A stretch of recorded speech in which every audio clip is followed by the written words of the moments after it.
This past week has been about actually taking ownership of the direction I wanted a particular conversation to go in. It's also been about learning the hard way that sleeping on the floor is not my portion. It's not my portion. This past week has also been about noticing the joy that people have in creating niche things that really, really excite them, and appreciating the people that really see you clearly for who you are. My name is Ramat Tijani. This is the Weekly Unfold, my space to really explore the asks, the failures, the gratitude, the reminders, the lessons of the roller coaster, this thing called life. Let's get into it. So my ask this week was a little bit different. I often go into my coaching sessions with this kind of attitude that I'll go with the flow. I'll see wherever the conversation naturally unfolds and trust that we'll land wherever I need it to land.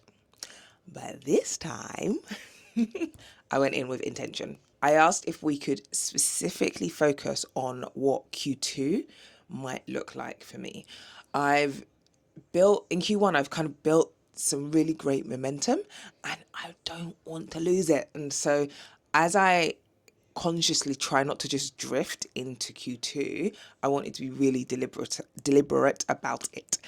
Taking ownership of the direction of my coaching sessions isn't something that I always do, but this time I'm so glad that I did. It was such an incredible session with my league.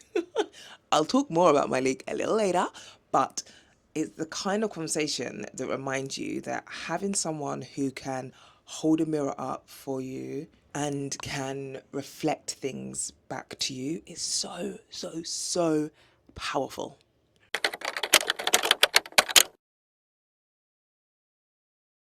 My failure this past week is believing that sleeping on my floor with just a sleeping bag would be even remotely comfortable. Let me tell you, it was not. It absolutely was not. I don't know who I was fooling, but my body made it very clear that it was a terrible idea. Now, let's not get twisted. I have hips, I have an ass, and I don't know, somewhere in my head, I thought, oh, you'll be fine. But apparently, having hips and an ass does not provide the type of cushioning required to sleep on hardwood floors. So after very uncomfortable night, I decided that I needed to invest in like a camper's airbed situation, which has come and has improved the situation. But honestly, I cannot wait for my new mattress to arrive. And I need to go and check if I can change the date for arrival to be sooner, because this life is not. Nah, it's not mine. It's not mine. Like, my body is genuinely asking, are you okay? The answer is no. But we move. We live and we learn from our failures. You don't have to do things for everyone. Over one of my lunch breaks this week, I ran into Abby from our reception team. She's lovely, and she was drawing on her iPad, and I just was like being curious, as I do, or being nosy, whichever way you want to call it, and I was asking her what she was working on, and she basically showed me a t-shirt design that she was doing that was inspired by Disney. And we got talking about it, and almost apologetically, she said something like, you know, my designs aren't for everyone and they don't make much money, but I know they make a few people like really happy. And I was like, hold up, Abby. Your designs don't need to be for everyone. In fact, her creating something that brings her joy and makes other people happy, the fact that it's not for everyone does not diminish the value at all.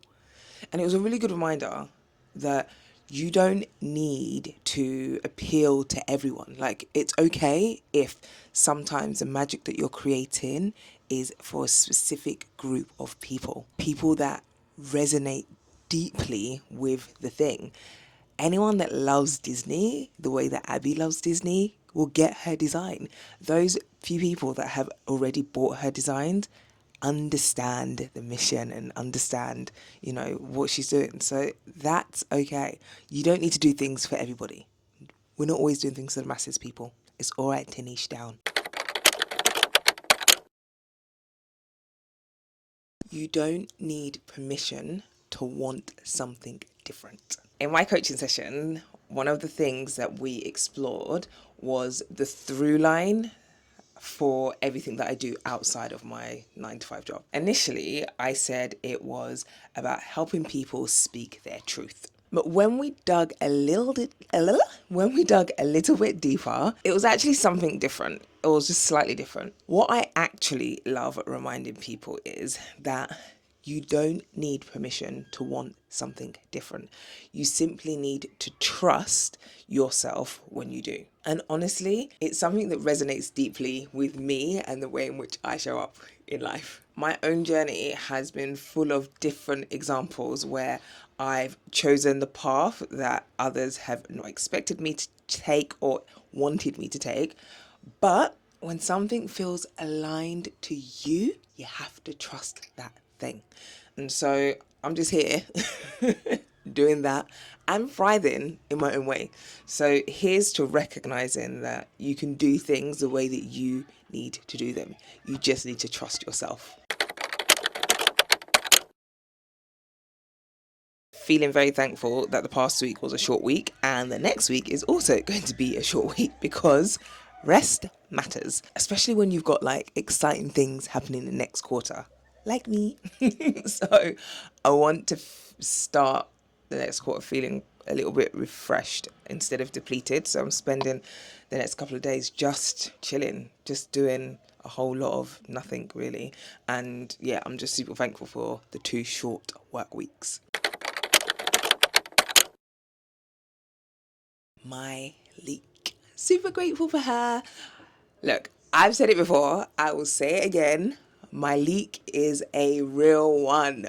She's been so instrumental in how I've shown up for myself in the last year, probably more than a year we've been working together. I want to say it's almost like 2 years.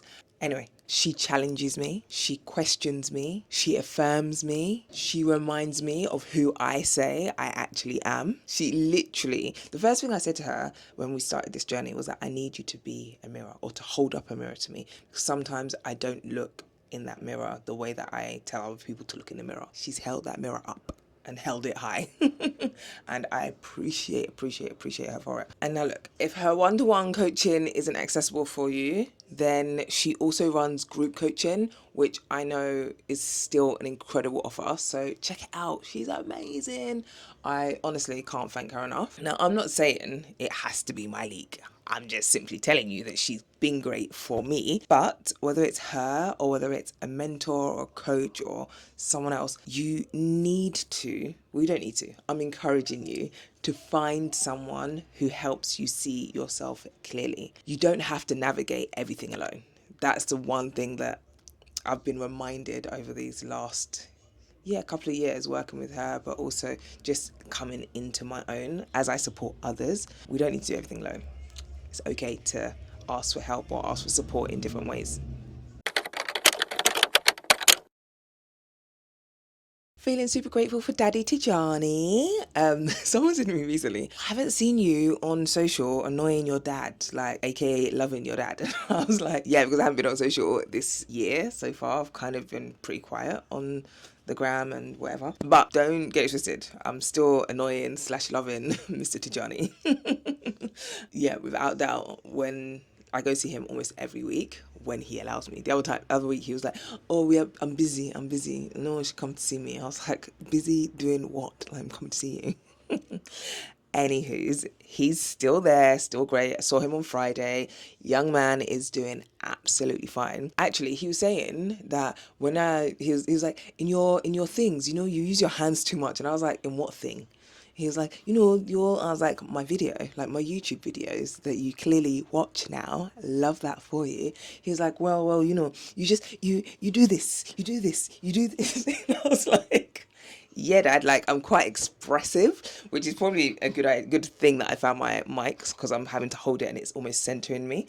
But I use my hands to talk and I don't think that's a bad thing. So, all the love in the world that he has for me, I'm still not taking that advice because I like using my hands. Maybe I use them too much. I need to go back and watch my videos because I don't know if I do.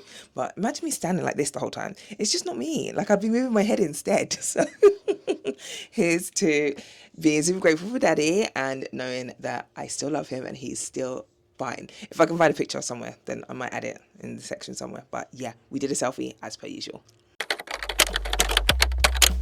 Looking ahead into week 15 of 52, and I'm trying to ease myself into Q2. It's another short week, as I mentioned, and the timing is perfect because, as I've said, I've got a few exciting things that I want to do in Q2, but I want to kind of like build and explore them over time, and I want to, ease myself into them, like not run headfirst. So stepping into Q2 with a bit of ease and a rested mind and I guess some clearer direction feels like the right way. Yeah, here's to next week being that slower pace, but really being full of like direction and figuring where I want to go and how I want to get to where I want to get to.